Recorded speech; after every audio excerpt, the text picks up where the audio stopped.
Awesome. Thank you so much for coming. We will get started in a couple minutes. We'll give folks a couple more minutes to hop in.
One more minute, we'll get started.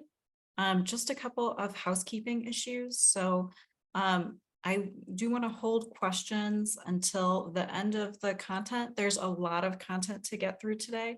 And I want to make sure that I'm respectful of everybody's time on the call. So there will definitely be a period for questions at the end, but please stay on mute and hold your questions until the end of the content.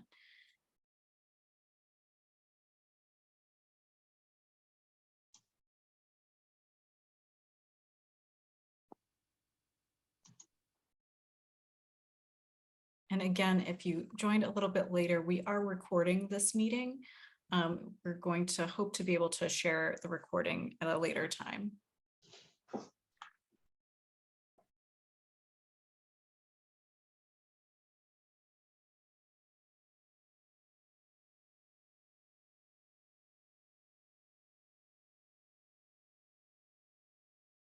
Okay, I'm going to go ahead and get started. We're at about 4 after.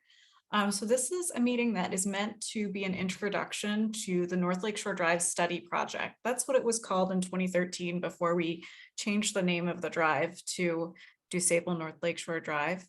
This is about a reconstruction of the drive from Grand Avenue to the Hollywood terminus on the north side. And I want to give you an introduction to the project, how it started, the reasoning behind it, and who the stakeholders are that can impact the project moving forward. So to get us started, just a quick agenda of what we will go over today. What's happened so far? So why are we reconstructing the drive right now? What is the onus for it? What has the community feedback process been like historically? And now, where are we now? So we're down to 5 different alternatives, are what the project team calls them, 5 different plans that the task force is weighing on to move forward. So we'll discuss those and how they specifically impact the 46th Ward, Lakeview, and Uptown neighborhoods. And then the best ways to move forward. We will do an interactive activity about prioritizing our needs, and then go over strategies that we can use to influence existing designs. So we'll dive right in to a history of the project.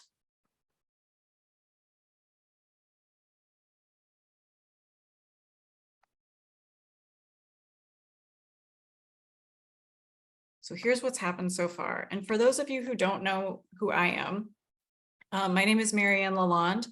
I've been on the North Lakeshore Drive Study Task Force since 2017.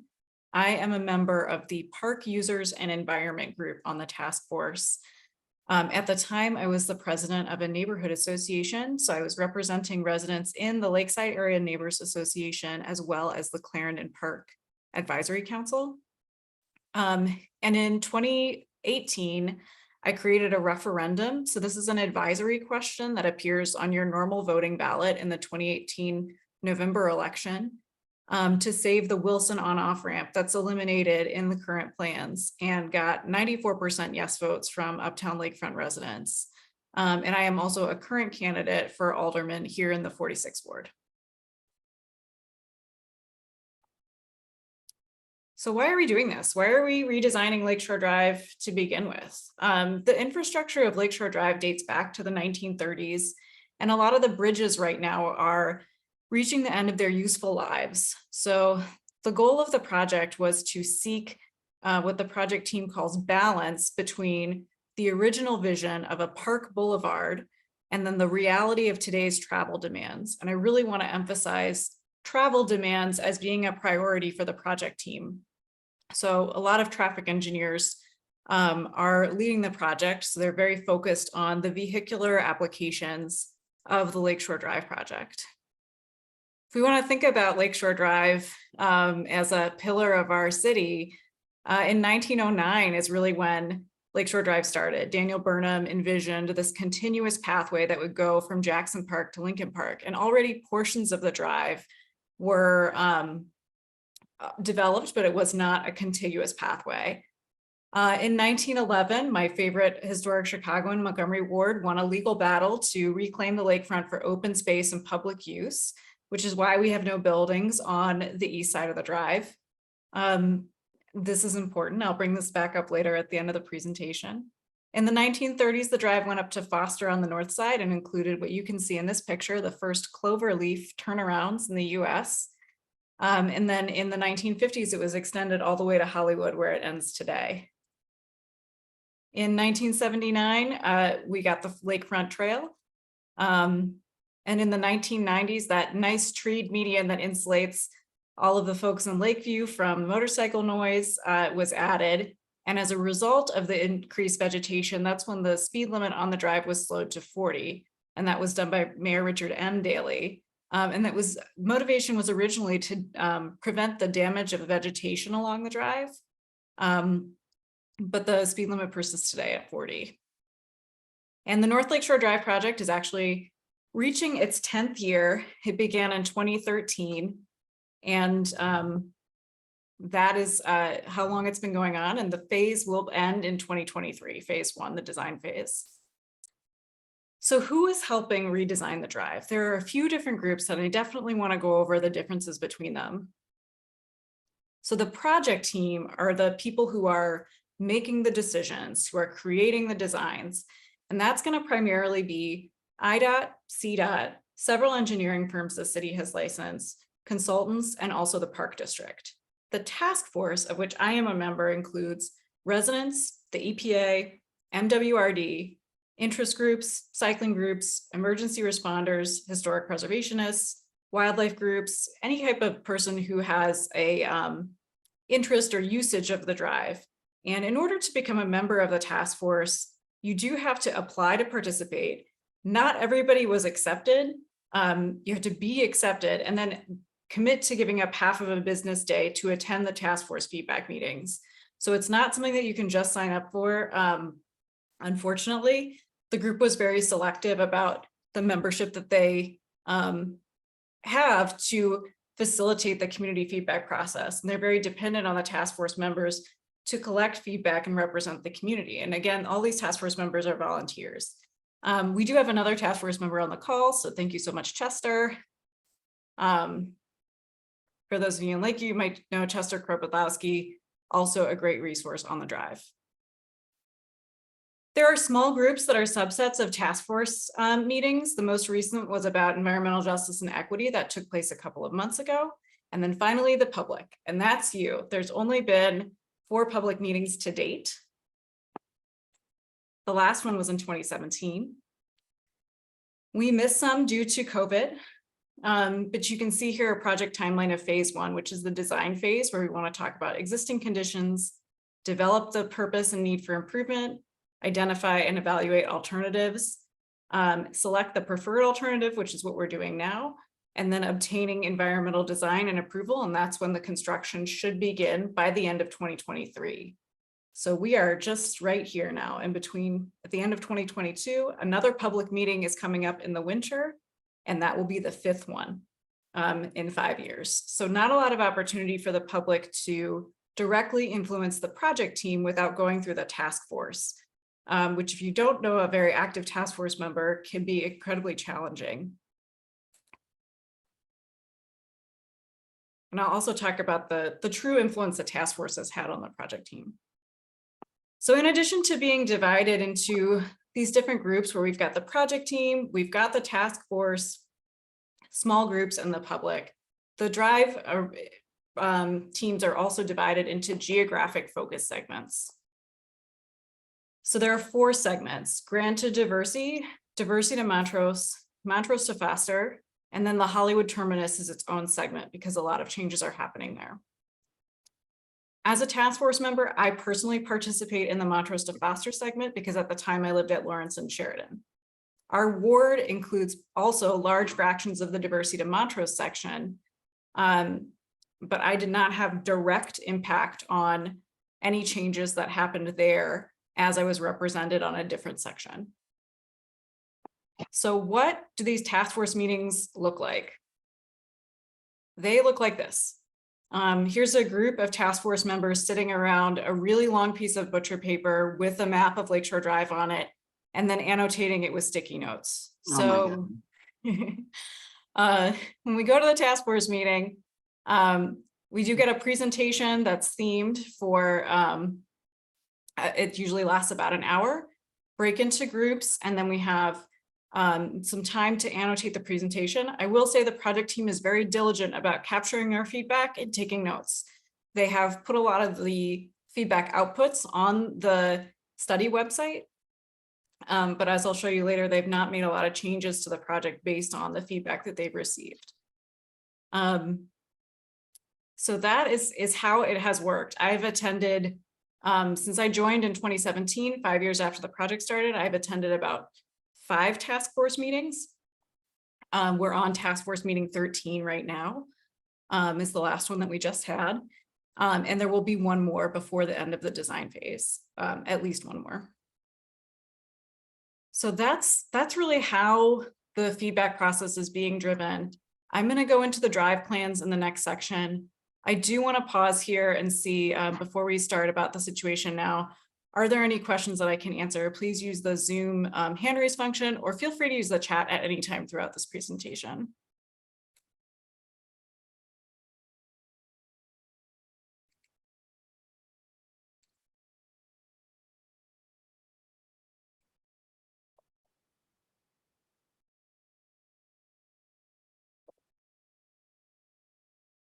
All right, let's dive straight into the alternatives then.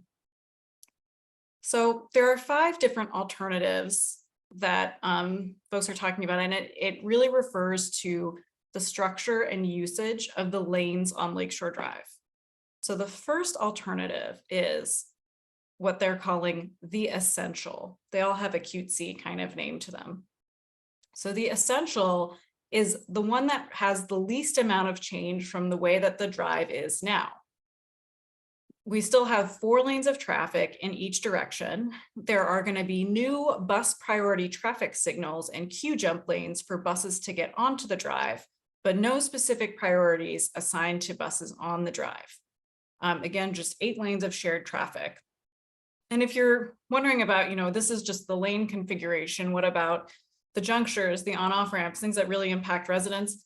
I will show some of those plans in this section, but at this point, those are not really under consideration right now for the project team to review.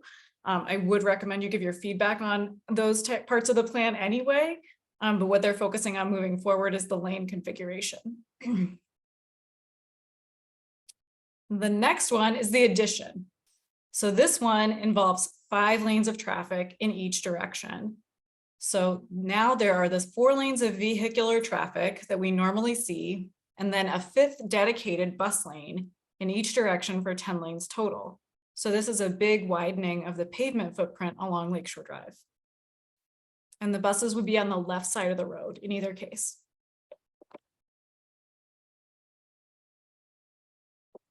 The third of 5 is the exchange.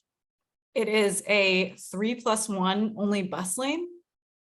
So the bus lane is still there, like in the addition. It goes on the left side of the drive with 3 lanes of vehicular traffic on each side. So 2 lanes become bus only, but we don't widen or add any additional lanes to the drive.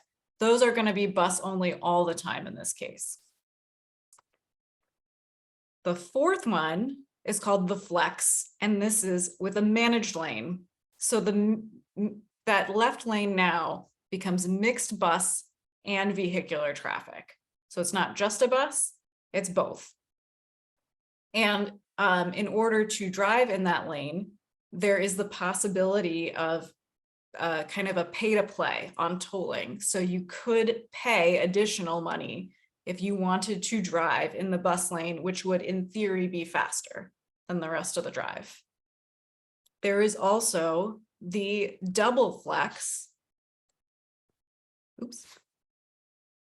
This is not any different from the flex, except there are now 2 lanes where there's this kind of pay to play situation where cars and buses can both go in the managed lane.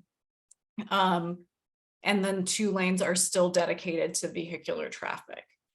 And for the rest of this section, I'm going to just talk about the flex and know that the double flex is also an option. It's just the same as the flex, except it's got 2 lanes for managed lanes versus just the 1.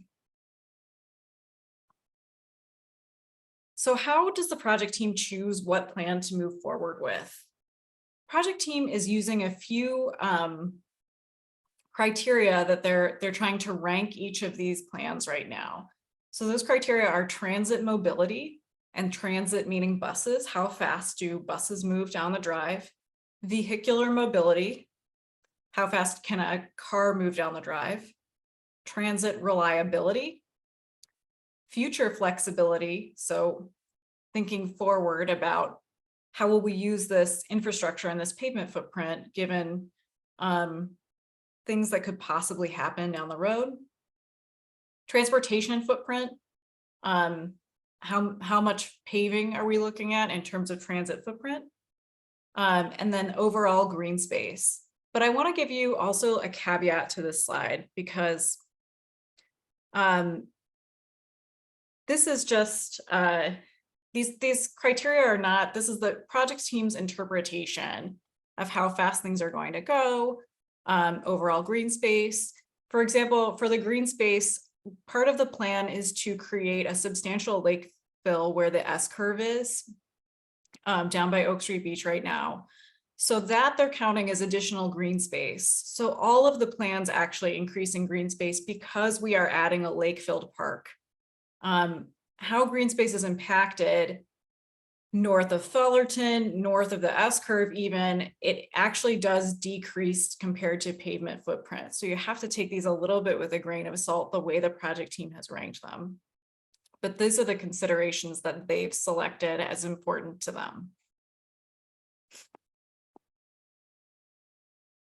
Now I'm going to go into just talking about some specific locations that I think are going to be meaningful to the folks on this call. I'm going to go south to north, and I'm going to start with the Belmont interchange. We're going to go through these interchanges, how they differ with each of the plans. And Susan, I see your question. I'm going to get to it after we go through a little bit of these configurations. I'm going to show each of the alternatives around our intersections that are near where we live.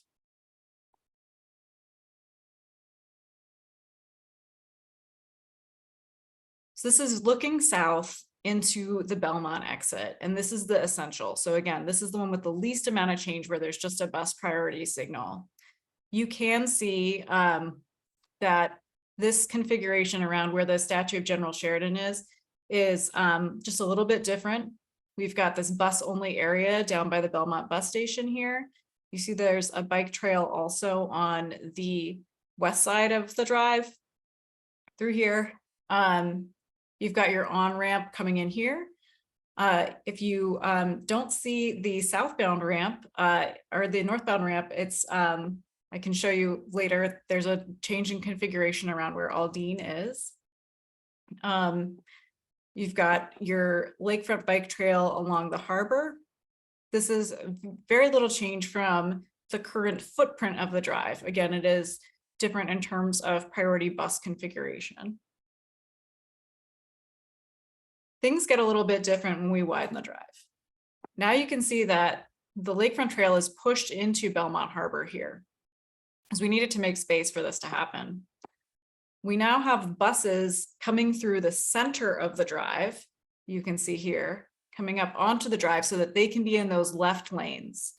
So you would go under the buses travel right here through this very active 134, 135 bus station. They get on the drive underneath and come up in the center so they can be in the left lane. Vehicular traffic still getting on up here, close to Aldine. And then when we go back down to 4 lanes with the exchange, and this is the same configuration for the flex and double flex, the same design here. It's the same center path for buses, but we're now back down to 3 lanes of vehicular traffic, and it doesn't require the same push out of the Lakefront Bike Trail and the Lakefront pedestrian path, because there's going to be less space here dedicated to pavement footprint.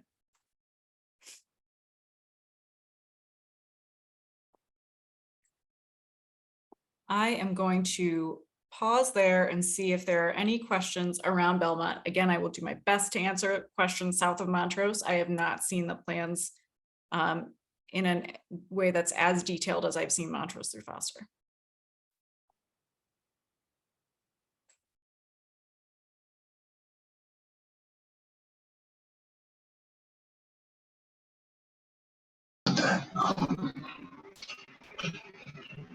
I have a question. Okay. How is any of this justified when there is no longer a rush hour on Lakeshore Drive? I live on Lakeshore Drive.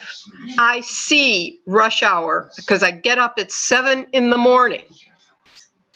The cars are moving beautifully. The buses are moving beautifully. COVID has killed the rush hour. It may have come back on the expressways, but I do not see any. And the only time I see that it's backed up is if there's an accident, or if they're doing something, if they're working on the planters and they've closed down one of the lanes. They're moving at 40, and during the day, they're moving at 60, 70, and 80 miles an hour.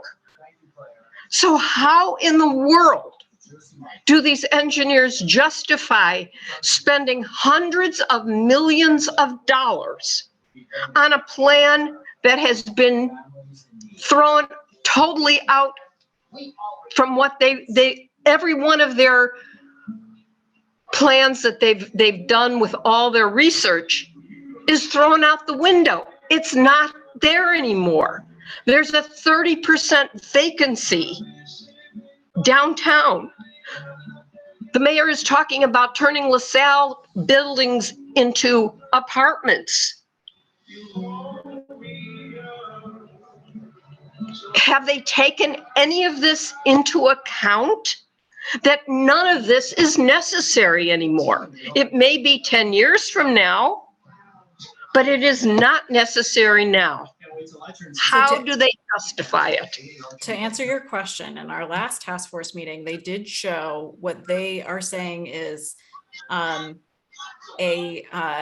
92% return to 2019 traffic patterns. Now, where that data comes from, I am not certain, but the question has been asked about a revision due to COVID traffic, due to traffic impacts from COVID. And CTA is still at only 50% ridership as of that meeting. They said CTA ridership was still down half, and the vehicular traffic was at about 92% of pre-pandemic levels.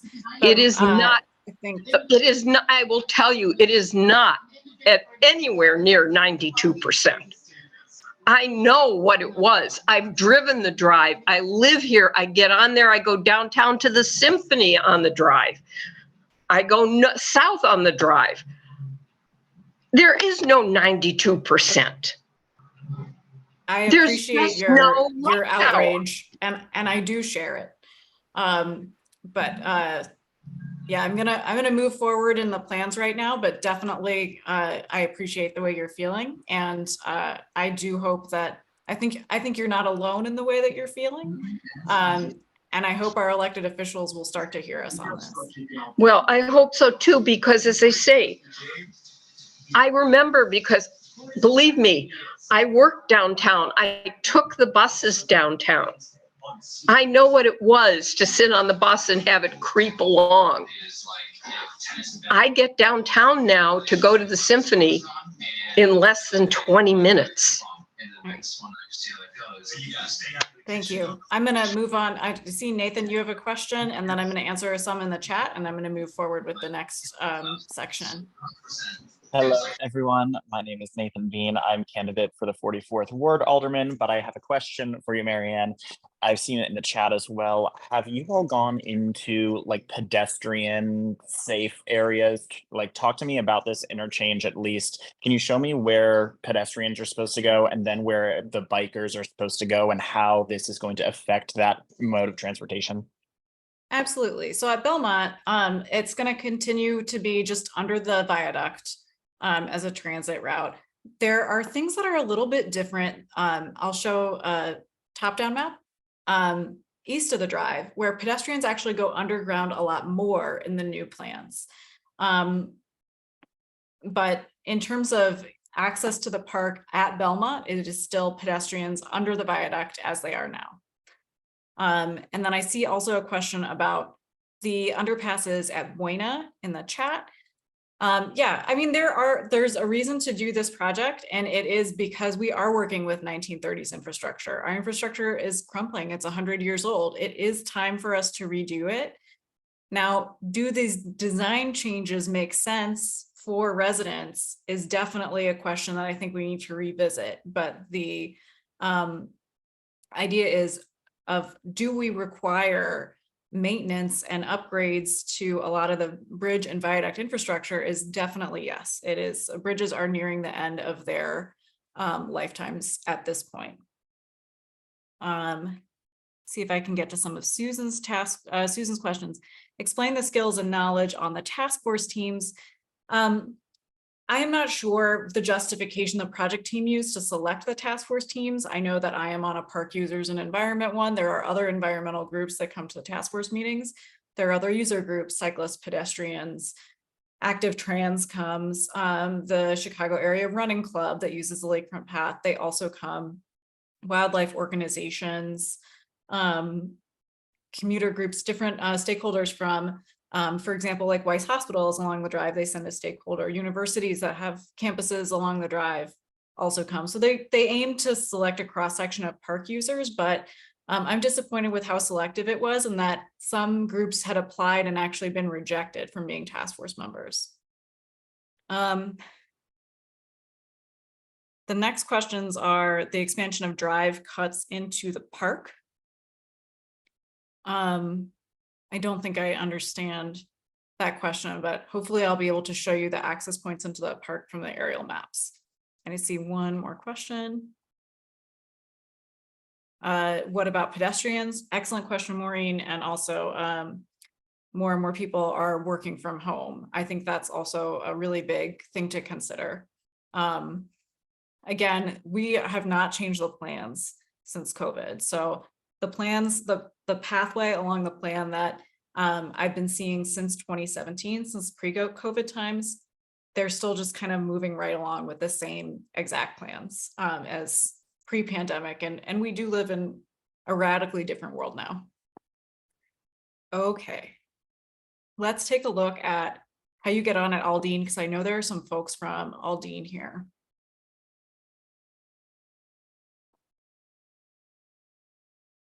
All right. Is Belmont moved to Aldine? Here's one of the aerial views of the maps. This is what we put sticky notes on at the task force meetings. Some plans, I think all of them now, show southbound on-ramp and southbound exit at Aldine for vehicular traffic only. I'm showing the essential in this map right here. It's the same for everything. So if you were coming from the north side of the drive and you're in a car, you're going to go down this ramp here. you're gonna get off, you're gonna see this light here. This is Aldine, not Belmont. And if you're gonna be a vehicle that gets on the drive, you're gonna come down this one-way street, that's Aldine, and get on here, instead of getting on off of Belmont like we do now. So I used to live on Belmont and Kenmore a while back. Sometimes I would get on the drive. Sometimes it's a little bit of a wait to get on at Belmont if you're a vehicular traffic. And the reroute is down Aldine. Aldine is a residential street with parking on both sides. They have not addressed whether or not parking will have to be removed from one side of Aldine. But again, I was inferring that the project team takes very good notes on feedback despite not making any changes. They did take this into account at Aldine. In their survey, they got 80 thumbs down and 16 thumbs up, which they acknowledged at the next meeting. The plans move forward as the project team had originally designed them.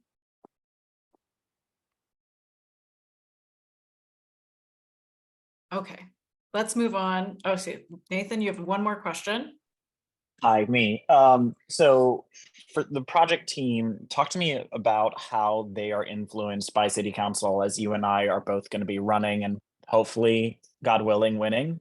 What type of input would we have to the project team in order to make these things happen or not happen in regards to my position with the Aldine Avenue one? So CDOT is one of the primary stakeholders that in the design, CDOT and IDOT. So this is actually impacted by all levels of government, and folks have asked me where the funding is going to come from, and it will likely be funded federally. So it could be funded in the Biden infrastructure package. The funding is not identified right now. That doesn't mean it won't be funded. This project's been underway for 10 years. It's already, the planning has already been funded extensively. I think the plan is to move forward, to continue to move forward on it. Aldermen should have an influence over it because they are representing their constituents along the drive. I have seen Alderman Kappelman and Alderman Tunney at task force meetings. They are aware of the project. I've also seen Representative Greg Harris at a task force meeting. So they are coming. But I will also say that Alderman Tunney and Alderman Kappelman like the plans the way that they are. So there has not been a push to change them from our current alderman, and I will go into how to contact your elected officials to ask to change the plan in the last section of the presentation. Susan Friedman.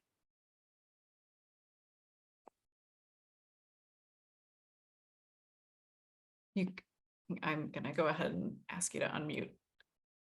Sorry. It sounds to me as if people are trying to be innovative to the best of their ability, but I'm also, it's hard for me to understand. They're talking about infringing on the harbor and the park. I can't understand how they could justify that and how the park would allow them to do this. Not even the residents on Lakeshore Drive, that the park would allow it. Can you speak on that, please? Park District is part of the project team. So, you know, the Park District in where we are at Belmont Harbor, we do see some cutting. We see some loss of park. But this project also involves a big investment in creating that additional park in Streeterville. So I don't, know why there's not more substantial pushback from the Park District. I can't speak to that, but I will say that an additional park is being generated. So holistically, they may have a different view of the plan than we do as residents in this area. So it's being generated down at the S curve, but it's being taken away from us with, is that what you're saying? And then I'd like to know, are friends of the park involved in the task force? So the Park District, Chicago Park District, is on the project team with IDOT and CDOT. Mhm. Friends of the park are represented on the task force. So they are in the same boat that I am, where they're coming to meetings and putting the sticky notes on the pages. Okay, and one last question. Did they take into consideration a train, a commuter train down the center of Lakeshore Drive to lessen up traffic and buses? Yes, light rail is involved in the future flexibility planning. So that was a consideration in some of the plans. How it's being considered, I do not know, but it was addressed in the project team puts out a Q&A after most task force meetings, and it was addressed in a Q&A that future considerations for a light rail were kept in mind down the center of the drive.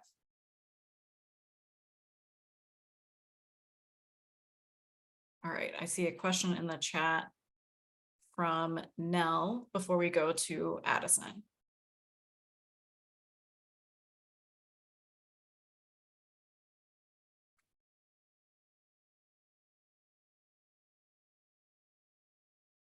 Okay, a little support for the exchange option. Okay. The dedicated bus lanes. Let's move it from Belmont into Addison. And I have to give credit to someone on the call, Robert Crafton, for the annotations of the next few slides, which were presented to a high-rise along the drive near Addison. So there are new on-ramps in this area at Addison. There's also a pedestrian underpass here, shown right here, and also a possibility of a pedestrian overpass as well. So the overpass would be adjacent to vehicular traffic coming over Addison from this area where there's a bus staging turnaround. So you could walk over the drive, you could walk under the drive perpendicular. And relocation, I will say, of the tennis courts, and this is a new bus turnaround here where I believe it is a parking lot at present time.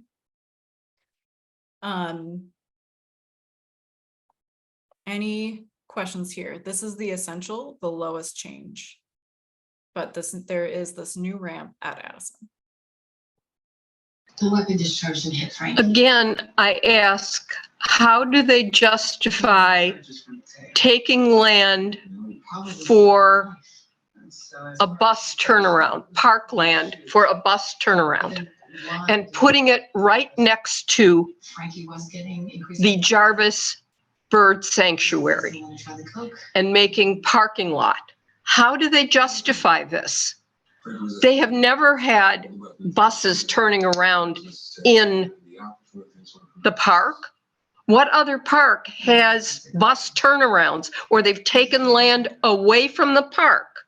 It's done is done. We at Addison have very little park because we've got the harbor, we've got the golf course. What land have we got? And they're taking more away for a bus? How do they justify this? I really want to know. I too would like to know. So Susan suggests in the chat that this might be, for Hub's access. This is a thought that I have also had. But the justification has not been shared from the project team to the task force in our short 4-hour meetings. But I understand your frustration. Yeah, I mean, we don't have, if you're taking away the tennis courts and you're taking away the children's play area, what have the people of Addison and Belmont, what have they got left? We've got nothing left. There's no shoreline there. There's no shoreline. When I go up on walk along the embankments, and I walk every single day, in the summer, where you're not supposed to be swimming, they're swimming off the embankments because there is no beach anywhere near us. On the Gold Coast, where they have the embankments, they have lifeguards there, so they can swim off their embankments. We can't. People do it anyway, and it's an accident waiting to happen.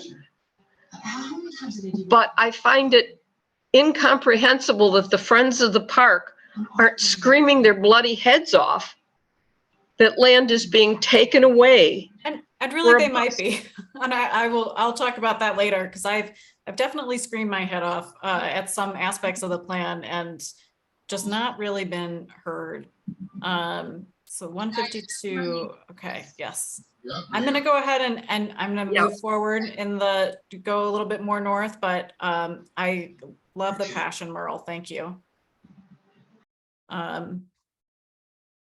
So let's move into the addition.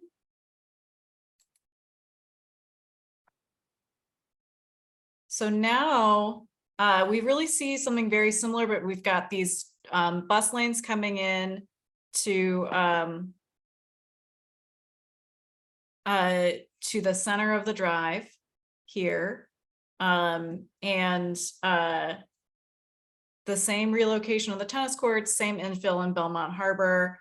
You're just now seeing this is wider. So you can see that the median is a lot smaller. We got some renditions of the median recently where trees were removed in parts of it. They did hear the feedback from the task force on removal of the tree median. So now they have said they're going to add the trees back in. That's really important to muffle the motorcycle noise. It's something that I know that has been important for me to keep and for others in this area. Let's look at, and then the harbor is filled in even more. And finally, the exchange. It's got a new single on-ramp for this configuration, a little bit different. There's no bus on-ramp here, so the buses would already be have already come down the center of the drive. And then finally the flex, again with the single on-ramp for buses that are only coming from the Addison overpass. But with every plan, tennis court relocation, some fill-in of Belmont Harbor, pedestrian underpass adjacent to new Addison ramp with pedestrian overpass. That's the takeaway that I want you to get from this juncture configuration. For those who are, we're going to keep moving up. For those at Irving Park,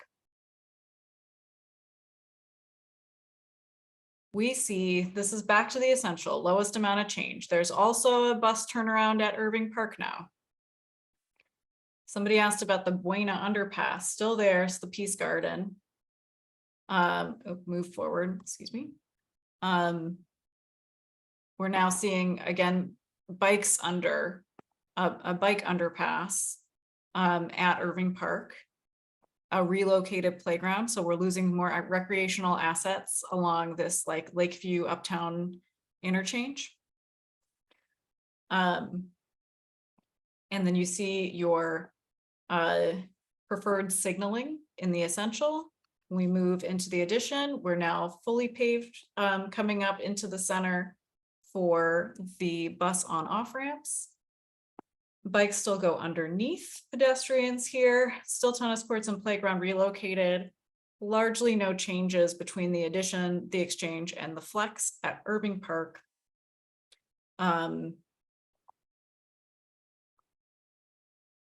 It's like looking at a highlights magazine a little bit. You got to really look for the differences between them because the alternatives at this point are so similar in junction. And finally, the flex. Again, this is the lanes that are shared bus and car. And then I've got one more interchange to show you, and then we'll be back through to our discussion. We're gonna do, and I see Daniel Ching's question and then Susan Ehrlich, we can go back to you. If you had a question about Addison.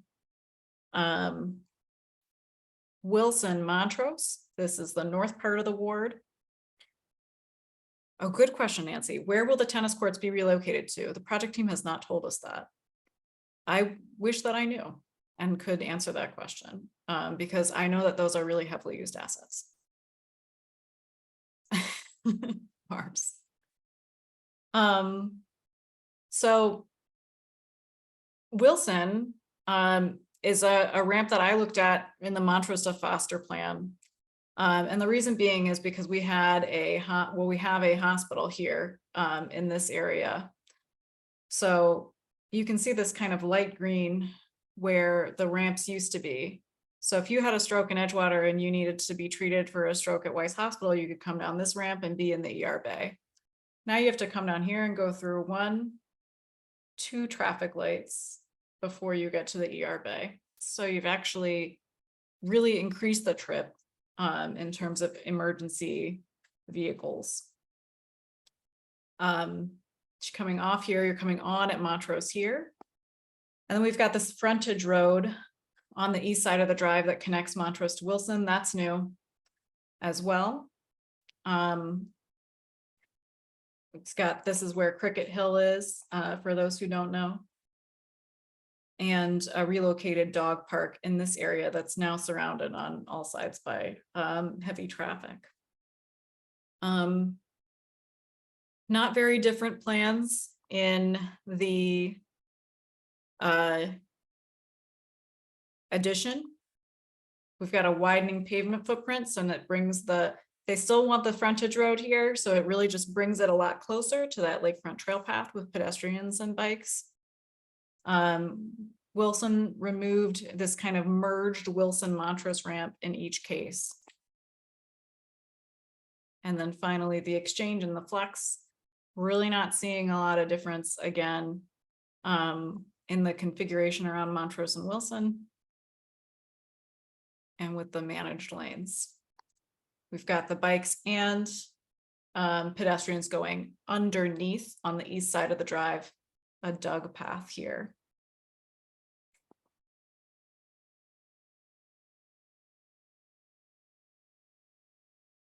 I see that we're loading up questions in the chat. So I'm gonna pause here before I talk about some feedback that we tried to give the project team on Wilson. And I'm going to see Daniel's question on induced demand consideration.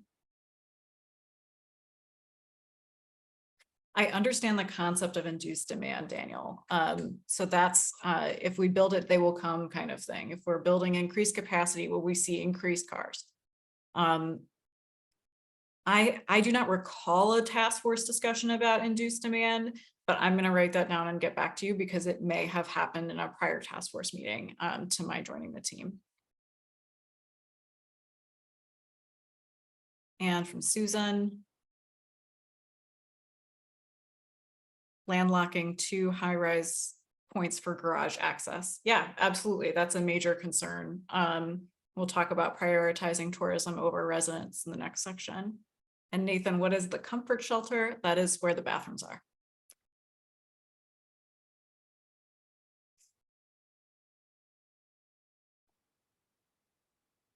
So here is a question. Didn't we vote to keep Wilson? And especially for people who are coming off the East Lakeview Neighbors meeting, I really want to address this because the alderman implied that it was illegal to keep the Wilson on-off ramp. He said there was a safety concern around it. So the safety concern around having Wilson is that it is within a quarter mile of the exits adjacent to it. Lawrence, Wilson, and Montrose are a lot closer together than other exits on the drive.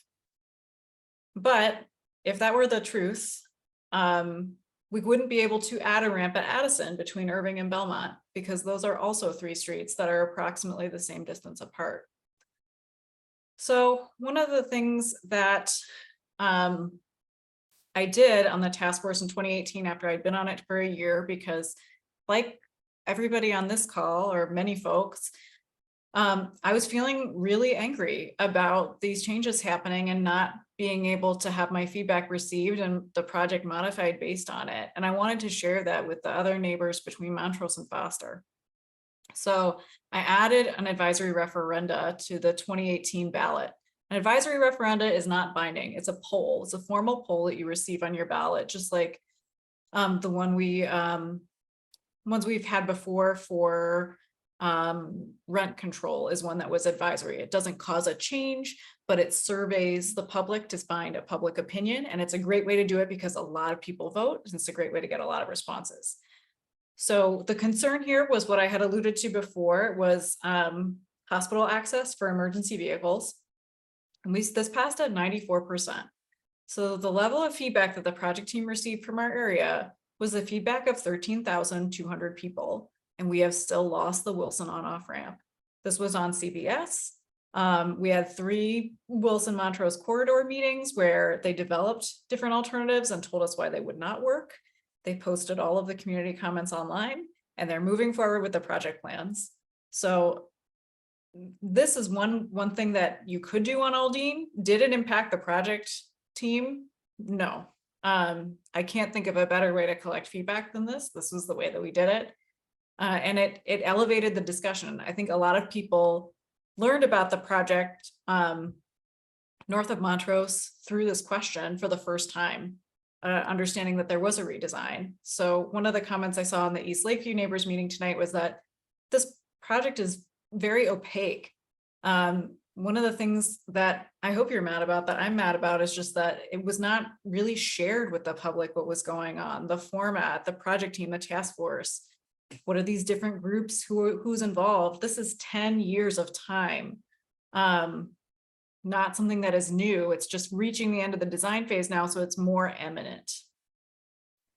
Maureen is asking, where will the dog-friendly park be relocated to? I think that is, we don't have to watch this. Go backwards and just show you. So it's right here now. So it's moving to this tan spot.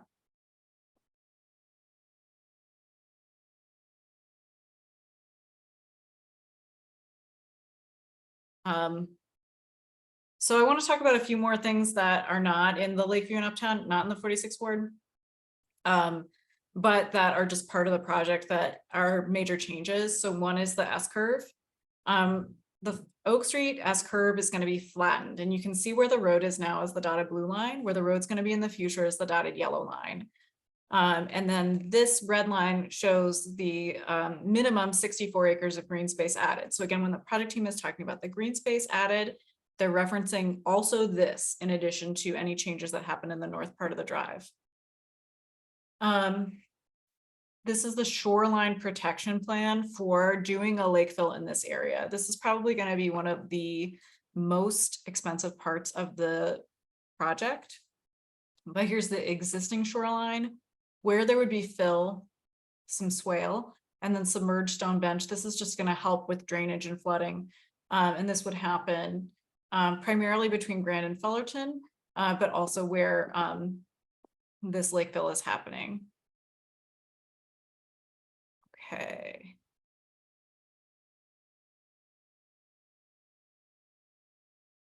I'm gonna pause here because I see some questions coming in. Comparative point of view on these options and how they might impact emergency vehicle access in case of accidents. I don't have that information, Tomas, with me, but I can look. There are emergency services who are part of the task force, not the project team, but the task force. Have the Cubs consider building multi-level parking lots instead of this? Can't speak for the Cubs, but that definitely could be an option to get to Cubs games. Some more disdain. Why is there pressure to make changes in 2023? So the project started in 2013. The phase one, the design phase, was supposed to last for 10 years. Now we're approaching the end of the design phase. They've stayed close to the timeline, even despite having the pandemic interrupt it. The biggest issue is that you weren't involved. You weren't involved in any of this decision-making process. Nobody told you, nobody asked you, not your elected officials, not the project team. And we do need to, it's time for reconstruction of Lakeshore Drive. So 1930s is when the bridges were built. They are a safety hazard now. They're reaching the end of their lifetime. So we must do infrastructure maintenance. We don't necessarily have to do this design in particular, but it is time for maintenance of the drive. The intent of the frontage roads.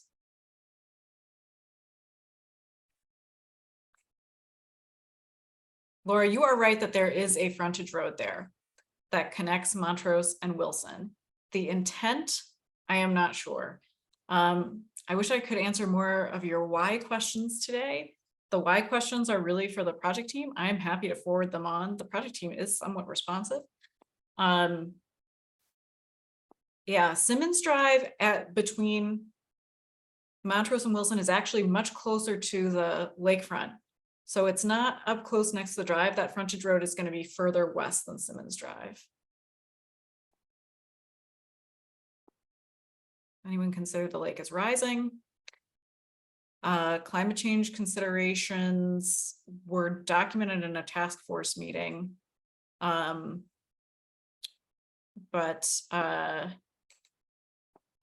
I don't think that lake levels in particular were discussed. I'd like to just say, if people will remember Northerly Island and the wonderful Army Corps of Engineers who put out lots of money to, build Northerly Island and make it into a nice park, and it was destroyed within 2 months by the lake rising. No scientist, I've read all of the articles in the Tribune on the lake, and it is rising, and no scientist knows how high it is going to go. No one will predict how high it will go. So you're going to spend hundreds of millions of dollars on putting up a park when who knows if within months after it's built, it will be destroyed by the lake, because the lake is going up even higher. The lake is now 20 some inches over its normal level. Are they even thinking about this? Or is it just that, oh, we'll build Green Park and, we'll get rid of an S curve? They still have S curves at Randolph. They still have S curves at Congress. They still have S curves down by the museum campus. They have S curves getting off the drive. What is this engineering fascination with getting rid of them when it's impossible? Yeah, the project team is really determined to make cars go faster on the drive. I'm gonna go ahead and let Nathan ask his question, and then I'll move forward to our last slide, tolling, and then we'll be in the next section. So I think one of the things I want to remind everyone, because I think we're really passionate about this, because this is our home, this is still an ongoing process. And the CDOT Commissioner Biagi, Marianne, I don't know if you caught this yesterday, but she sent out a tweet that said, quote, "We're proud to announce that we are actually restarting Redefine the Drive with key new stakeholders."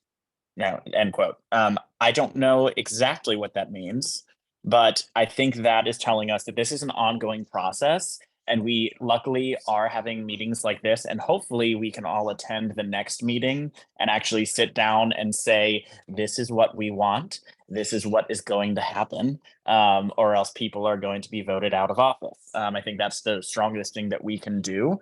So I'm excited so that happened. So she said also more is to come in spring of 23. So hopefully starting in April next year, we're going to be getting a little bit more information, on how this is going to be updated, if it is at all. But talking about this aspect, and particularly, I read a statistic somewhere as a climate advocate myself, and as someone who is studying political science right now at DePaul University and focusing basically all of my studies on climate change. We're seeing a 3-centimeter increase year after year of the water levels of Lake Michigan. So what this is hopefully going to be able to do is actually combat that, to ensure that with that average increase, we will be able to increase the levels around here to ensure that flooding doesn't start occurring on the mainland of Chicago. And I really hope that the engineers on this project are actually thinking of ways that we can increase the engineering of, making sure that we are decreasing carbon, as well as making sure that we are fighting to decrease that, slow increase throughout Lake Michigan. So hopefully we will be able to figure all of that out, in the next coming months and meetings. Okay, Ruth has a question, and then We've got one more slide in this section. I want to make sure we're being respectful of time. Go ahead, Ruth. It's a comment and a question.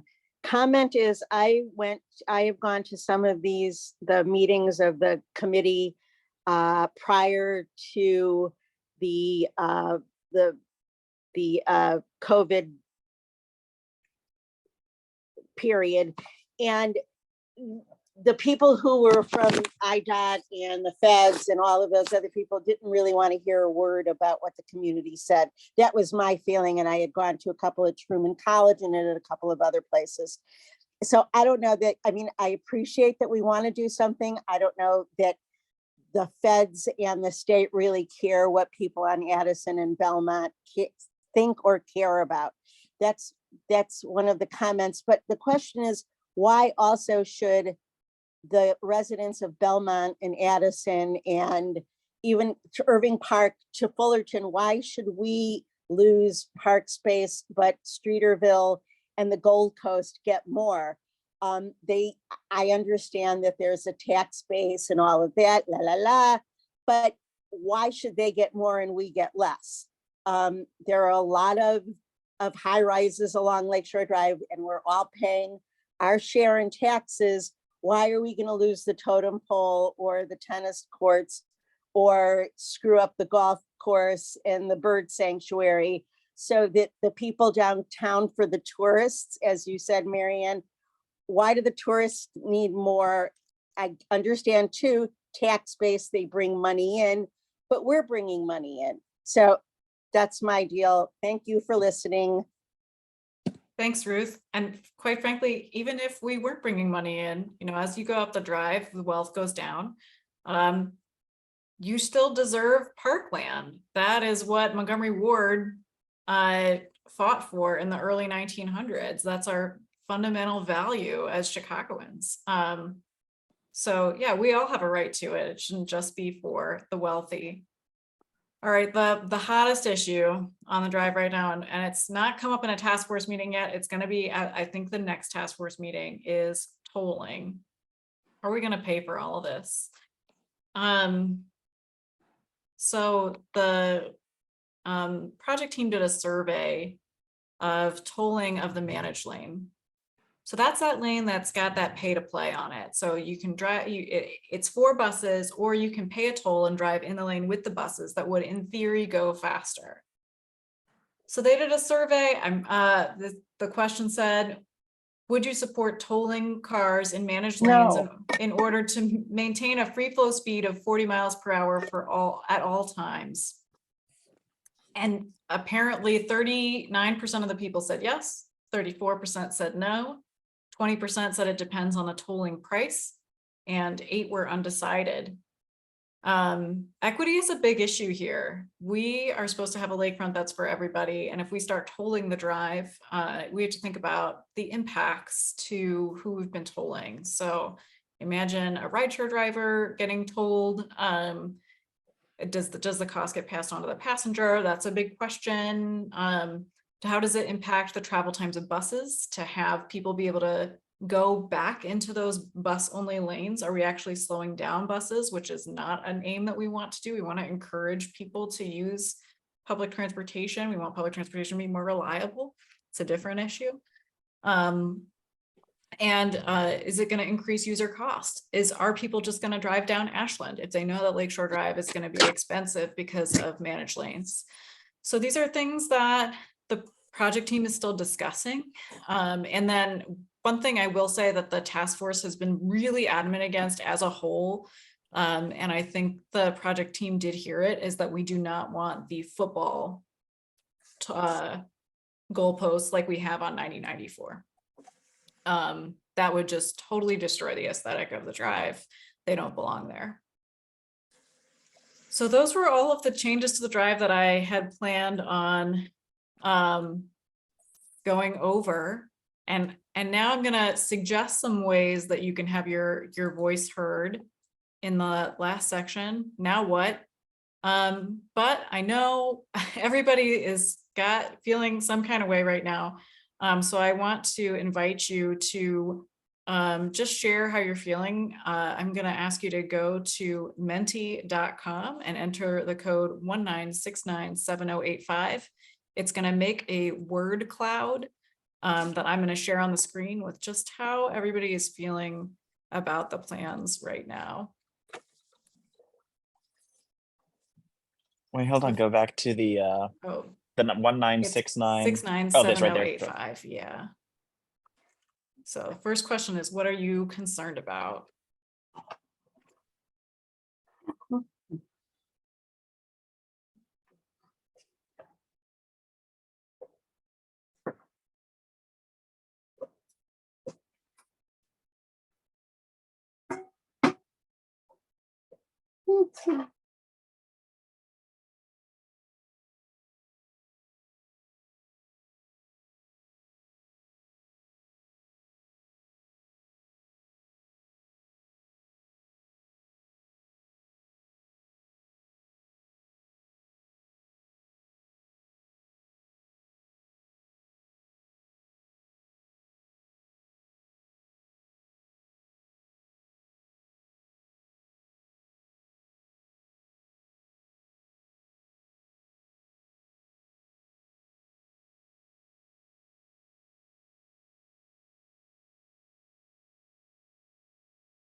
All right. Let's do a countdown here.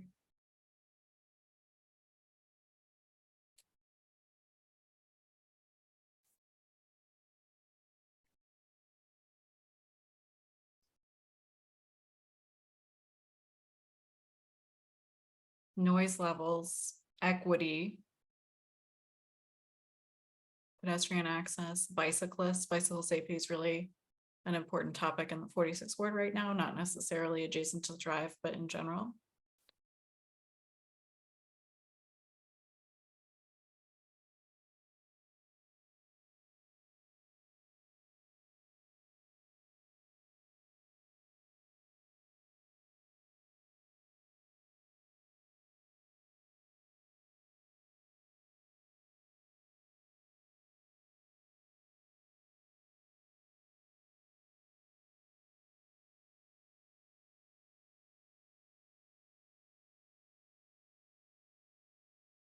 Moving people. How do we move people in the most efficient way without taking away our resources? It's important.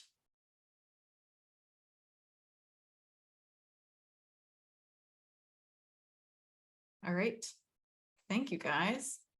Let's go to one more question, which is, what would you like to ask the project team? I heard a lot of why questions earlier in this presentation.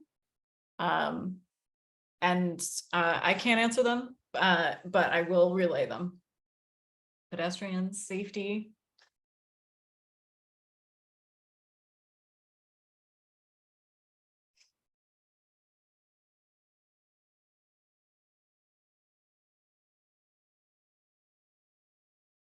Spillover traffic. How does this impact our residential street traffic? That is something we have not talked a lot about, but it's really important. I know the folks on Aldine who are receiving that on-ramp at the end of their road is pretty big deal. What is negotiable? Good question, because yeah, Cubs impact.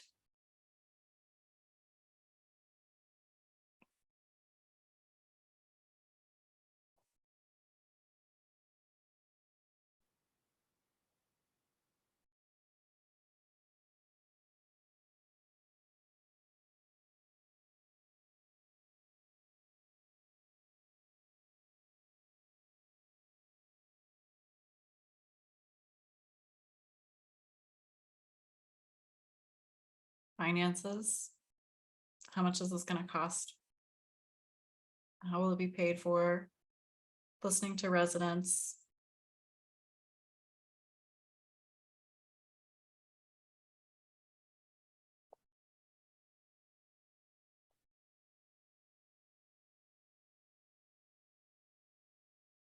Where will the tennis courts go? Yes.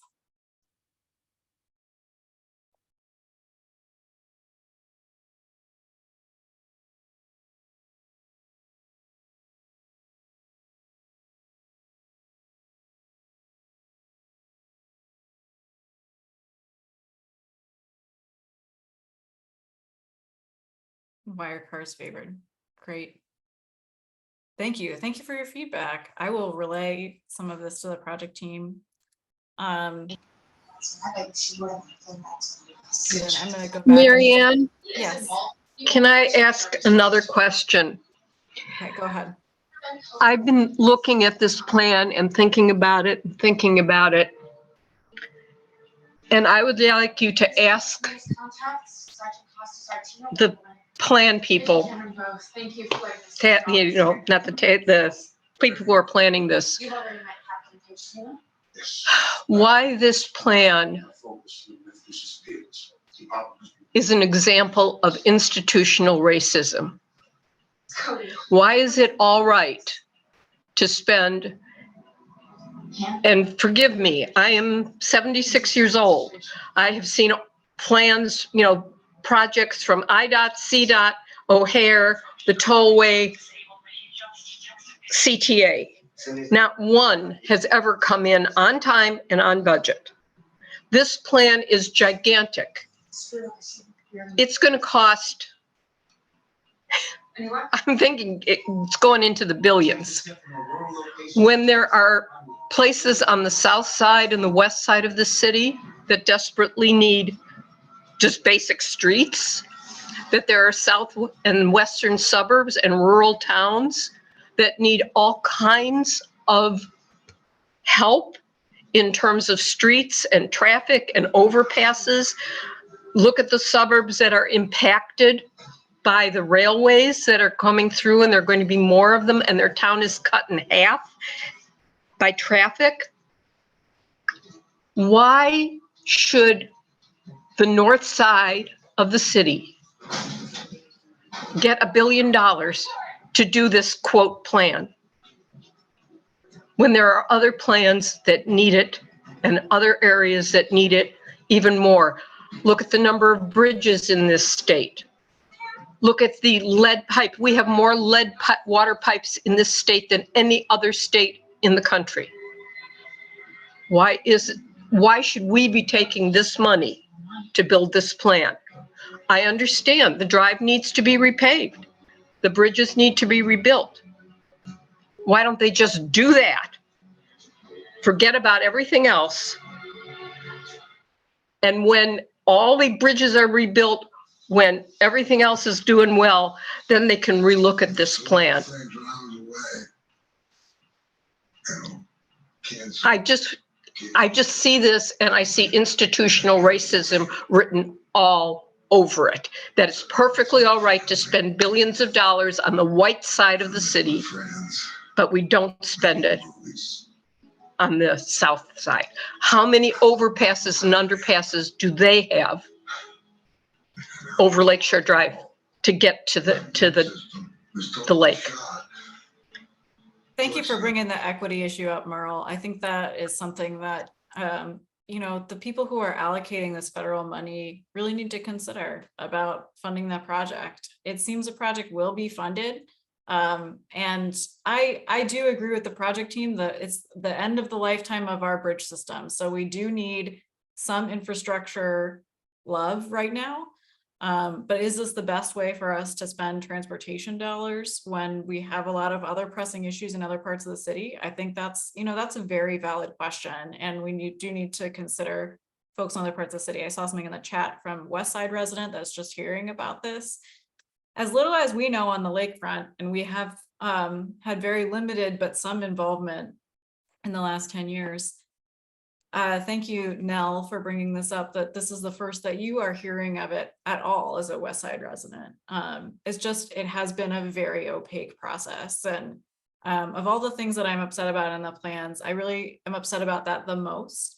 And that when I was outraged about something in my area, that I had to go through the work of like putting a question on a ballot to tell other people that something was happening. And it's not the job of a volunteer task force member. It's the job of your elected officials. It's the job of the project team to let you know that's going on and to let you know before the design changes are locked, when they're still negotiable early in the project at the beginning. 4 public meetings in 10 years is not sufficient for a project of this magnitude. But now I'm going to get into how you can provide your feedback. And I think that the folks on this call, if you feel as passionate, you should try. So I'm going to share what what I think the project team, what should they be considering? So right now, the project team promised to take on feedback from the following groups: general public, elected officials, for Nathan, who asked what influence elected officials had, a corridor planning committee, general stakeholders, the special interest task forces, that's the the cyclists, the universities along the drive, the hospitals, the geographic stakeholder task forces, that's like me, a resident along the drive. And think about the current criteria that this engineering and I.C. team are prioritizing. Number one is transit mobility. And it looked like Maureen had gone through some of the older task force projects and seen cars get 3 minutes faster on the drive in these plans. In some cases, it's not very much for vehicular mobility. We do want to encourage folks to use public transportation. We have reliability issues with the CTA right now. But that is definitely something we want to do. We want transit to be more reliable. And then think about into the future. Can we add the light rail? That's all the way down to number 4. Transportation footprint, that's the pavement footprint, number 5. And then finally green space, but they are doing that green space calculation with the Streeterville S-curve straightening out in mind. So it's not really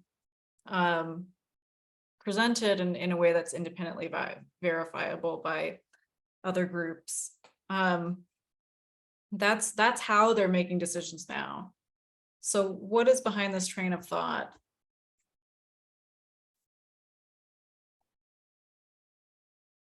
Is this a motorway with tourism access being prioritized, vehicular speed, and possible sources of revenue? Or is this a boulevard? Is this something that where we have resident access, pedestrian and bike experiences? We've got aesthetics, safety and enjoyment. Here are residents doing this. Where are the park access points here? So how do we want to envision the drive in the future? Mayor Daley reduced the speed limit to 40 miles an hour. It's got different qualities than other state and federal highways that we have in our city. It's Lakeshore Drive is not 90/94. And that's something that we definitely need to consider. I wanted to bring back up Montgomery Ward. Montgomery Ward went through 4 lawsuits to preserve the lakefront. And if you're feeling like probably a lot of task force members are giving feedback to the project team and it seems non-negotiable right now, I want to harken back to 1911, because he said in 1890, if he knew, that was 21 years before, if he knew how long it would take him to preserve a park on the lakefront, he doesn't know if he would have done it, because here is park frontage on the lake, comparing favorably with the Bay of Naples, which city officials would crowd with buildings, transforming the breathing spot for the poor into a showground of the educated rich. I do not think it is right. Perhaps I may yet see the public appreciate my efforts, but I doubt it. He thought that he had gone through a thankless process and he faced criticism every step of the way. It was very expensive for him to do, but he got it. Here we are in 2023 with a lakefront that is for the public. And with some of these equity issues, we risk that. So any type of fighting that we want to do for how we think the lakefront should look, if the lakefront indeed should stay for everybody, we should do it. So I'm asking you to contact your state and federal representatives, because this is where the money will probably come from. If you don't know who they are, here they are, from north to south. Conwin, Ann Williams, Margaret Croak, and the state reps. Your state senators are Mike Simmons and Sarah Feigenholtz. Your representatives are Jan Schakowsky and Mike Quigley. If you registered for this Zoom meeting today, I have your email address. You will receive detailed contact instructions for your elected officials. You will also receive a sample letter, thanks to our friend Robert. This is written addressed to Pete Buttigieg, but you can send this letter, you can modify it with what you care about, send it directly to your elected officials. hopefully they'll get a flood of letters. Other ways that we can potentially change the issue are to elevate the discussion in media. The Sun-Times, the Tribune, and Cranes all accept op-eds. I'm happy to also provide instructions on how to submit one of those. You can reach out to a transportation organization. You can reach out directly to the project team at northdusableLakeshoreDrive.org. Other groups you could reach out to, Better Streets, Streets Blog, and Active Trans, and you can tweet about it, which sounds silly, especially considering the shape that Twitter is in now, but really you can tweet about it. There's a lot of active transportation advocates on Twitter right now. So that is just let people know that this project is happening. So the more that we publicize it, the less opaque it can be. Susan suggests to also get your condo boards involved, very important. And then when we go down to city level, you're in an interesting conundrum because all of your aldermen are retiring. You have Harry Osterman as your alderman in the 48th Ward, James Kappelman or Tom Tunney. They're all retiring in May. If Michelle Smith was your alderman in Lincoln Park, she's already retired. And Timmy Knutson was appointed to serve until the next election. So you have a competitive election for city council. You have the potential to elect a lakefront of aldermen who can support you in elevating your voice and fight for you with CDOT to get your concerns heard. We don't have to, as my current alderman alluded to in a previous meeting today, defer to traffic engineers to decide our fate. We can advocate for changes that are reflective of the community. I am running in the 46th Ward. If you are interested in getting involved with my campaign, I will show you some instructions on the next slide. No candidate up and down the lakefront is on the task force besides me in any of these 4 wards. Nobody's been fighting for you, putting referenda on ballots to try to tell you that something is going on, not your elected officials who are currently in place, certainly, and no other candidate who is running right now. This is some of them are learning about it at the same time that you are. But I want to help with this issue as a lead issue of my campaign and get your voices heard, and let's make the changes and not concede to special interest groups that have different priorities in mind. So if you would like to get involved, a quick note, you can just go to mariannefor46.com, click on this volunteer link. You can sign up there. You can sign up for an e-newsletter at the bottom of the page. You can do door-to-door canvassing, phone banking, postcard parties, ways to get out the vote in February. We've got the potential to elect a new mayor. Also, that's another big stakeholder in the project. You can learn more about the issues. We've got a campaign event coming up on Tuesday, the 29th at LA Mex on Wilson, 7 p.m. That is all I'll say about the campaign on this call. But if you do want to receive that e-newsletter, I will not be using the emails that you used to sign up for Zoom tonight, so you will have to sign up on the website. That was all of the content that I had planned today. We are at 8:25, right at time. I'm going to go ahead and keep the Zoom room open for additional Q&A. But at this point in time, I'm going to stop the recording and feel free to go. I have no additional content to share with you today, but I know that folks also might want to stick around and chat some more. I will go ahead and stick around for that as well. So thank you guys so much for hopping on the call today. Thank you especially to Robert Crafton for annotating the area around Addison, for providing that sample letter. Thank you to my co-task force member, Chester Kropothlowski, for watching this. Really appreciate everybody hopping on.